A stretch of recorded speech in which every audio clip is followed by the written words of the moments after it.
इतना भी मुश्किल नहीं है जिंदगी का सच जानना। जिस तराजू पर लोगों को तौलते हो, कभी खुद उस पर बैठकर देखिए। नमस्कार दोस्तों, मेरा नाम है नीलेश। मैं आपको आज एक सुंदर कथा सुनाने जा रहा हूँ। दोस्तों, प्राचीन काल की बात है कि अयोध्या के महाराज श्री दशरथ ने पुत्र प्राप्ति के लिए पुत्र कामेष्टि यज्ञ रखा और इस यज्ञ के लिए राजा दशरथ ने अपनी चतुरंगी सेना को हर तरफ काले रंग कान के घोड़े को छोड़ने का आदेश दिया। उनकी इच्छा थी कि इस महान यज्ञ में हर कोई शामिल हो। इसीलिए राजा ने सभी ऋषि मुनियों और विद्वान पंडितों को आमंत्रण भेजा। निर्धारित दिन पर महाराज दशरथ अपने मंत्री गुरु वशिष्ठ ऋषि व अन्य विद्वानों के साथ यज्ञ मंडप में पहुंचे।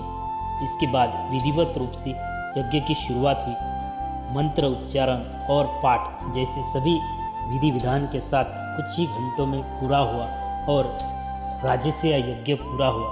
राजा ने ब्राह्मणों को उचित दीक्षा देकर आदरपूर्वक विदा किया। उस यज्ञ में प्रसाद के रूप में खीर बनाई गई थी।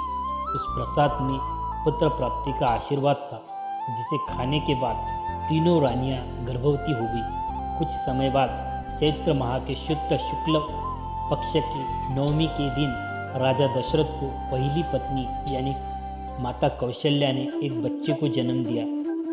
वही बच्चा आगे चलकर महान राजा राम बना।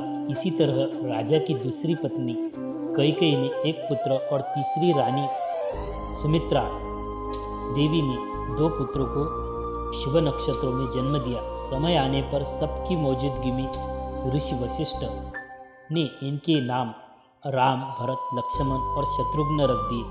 आगे चलकर राम की जीवनी पर रामचरितमानस और रामायण लिखा गया। दोस्तों, इस कहानी से हमें यह शिक्षा मिलती है कि व्यक्ति के गुण ही उसकी पहचान दिलाते हैं। अगर गुण और संस्कार अच्छे हैं तो वह भगवान तुल्य हो जाता है।